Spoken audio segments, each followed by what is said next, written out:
Yo, what's up guys? Chris TV. Welcome back to my channel again guys. Today is October 3, Wednesday guys. Thursday, Webes pa lang ngayon guys. Guys, matagal akong hindi nakapag-vlog. Mayroon na kaya ako nag-video ngayon guys at nag-vlog guys kasi mayroon akong ayan ang pusa na yan namin na guys nawala nung nakaraang gabi yan. Isang araw, isang gabi siya nawala rito sa bahay. Kasi nga nilinis ko yung kulungan niya. Tapos,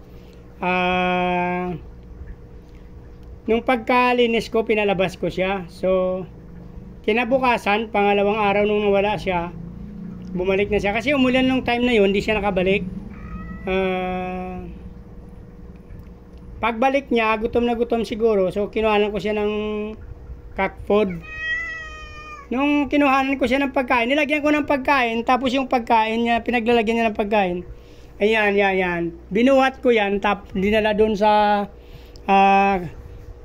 sa grepo para lagyan ng tubig, inumin.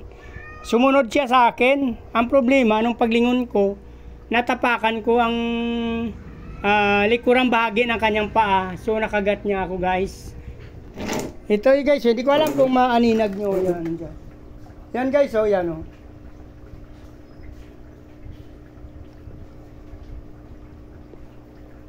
Yan guys, yung namumula na yan.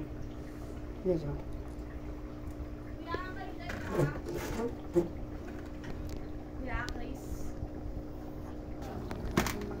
Ayan guys, yan Ito.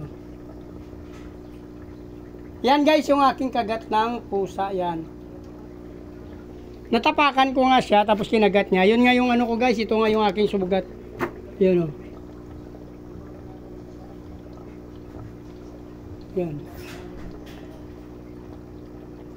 Yan yung napakaliit na yan guys na tinuro ko guys. Yan yung sugat ko na maliit na sangipin ng aking pusa na yan. Pusa ng aking anak yan. Ba't mo ako kinagat? Ito yung kumagat sa akin. Kaya nagpa-inject ako ngayon guys ito. Toxoid yun.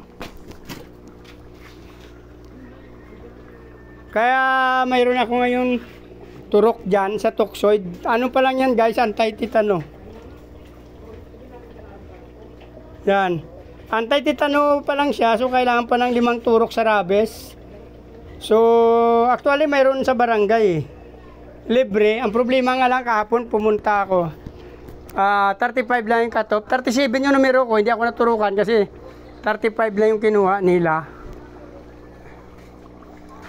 So, pang 37 tayo kaya hindi ako naturukan. Ngayong umaaraw sana kasi kahapon Wednesday. Pupunta sana ako ngayon, madaling araw. So, kaso hindi ako pinayagan ng aking mga anak at paghati-hatian na lang daw nila yung aking rabies, yung anti-rabies na injection guys. Kaya nandito pa rin ako ngayon sa bahay. So pwede naman daw sana ngayon mapaturukan, pero since medyo baka bukas na lang yung unang turok sa anti-rabies. So 5 pa pala yun na anti-rabies. So kung dito ka sa labas, mayroong mahal, no?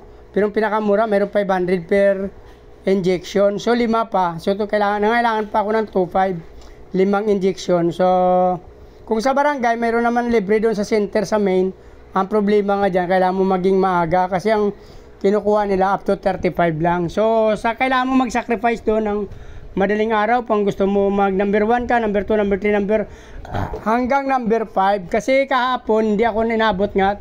Sinabi ko nga 35 lang ang kinukuha, number 37 tayo. So sabi ng babae baka papayagan daw yung up to 40 kasi nga nung Monday, Tuesday nga wala nga silang turok. So hindi naman siguro sobrang dami namin kasi nga kung may kinagat ng Friday, ng Saturday, Sunday, no? Bukod sa Saturday, Sunday na kunyari may nakagat na Saturday, Sunday, tapos Monday, Tuesday hindi pa sila nag-inject doon sa barangay, sa center.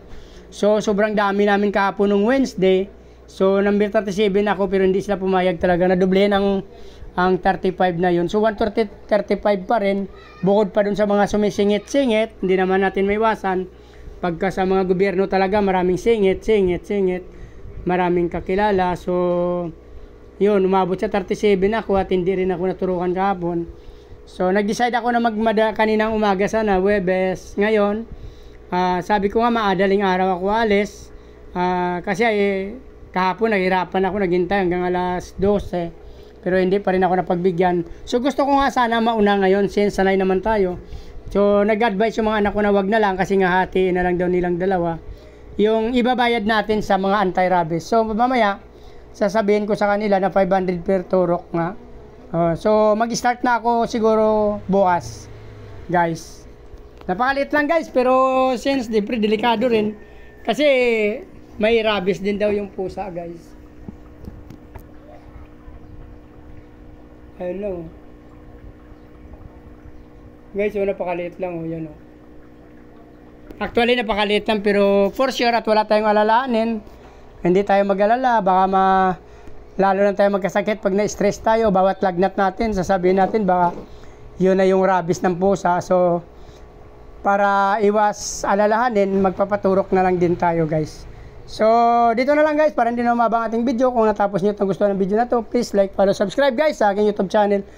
Sama nyo na rin ng notification bell para updated kayo sa mga video na ina-upload pa natin. Maraming salamat sa patuloy na panonood guys ng aking mga ina-upload sa YouTube. Paki-follow nyo na rin yung aking Facebook page, Chris Molieno guys. Maraming salamat at mabuhay kayo hanggang gusto nyo. Bye-bye! Good morning!